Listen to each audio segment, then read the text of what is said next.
Le château de Guédelon n'a jamais eu autant de visiteurs. La saison touristique vient de s'achever sur un record. Plus de 300 000 personnes sont venues sur ce chantier exemplaire. Le château doit être terminé dans les années 2020. Regardez ce château, excusez-moi Laurent, le château médiéval de Guédelon. Une cinquantaine de compagnons bâtisseurs de Puisaye, qui est la région que nous traversons, ont décidé de relever un défi hors norme. C'était le 15 juillet dernier. Les téléspectateurs du monde entier découvrent Guédelon, une exposition planétaire qui a sans aucun doute boosté la fréquentation du site. Le Tour de France, je crois qu'on a vu de très belles images de Guédelon qui sont parties sur toute la planète. Alors je ne dis pas que tous ces gens de toute la planète sont encore revenus, mais je peux dire que j'ai envie de penser qu'il y en a pas mal qui sont déjà passés et puis que l'année prochaine, ça devrait être encore une bonne année. Après ce coup de projecteur, associé à une météo exceptionnelle cet été, la saison s'achève sous des cieux moins cléments.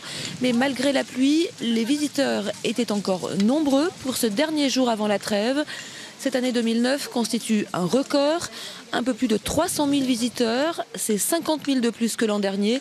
Très motivant pour les 55 salariés qui œuvrent depuis 1998 à la construction du château. Ça prouve que les gens aiment ce qu'on fait et puis c'est en venant qu'ils nous montrent qu'ils apprécient donc. Autre atout de ce site en perpétuelle évolution, les visiteurs y reviennent plusieurs fois pour constater l'avancée du chantier.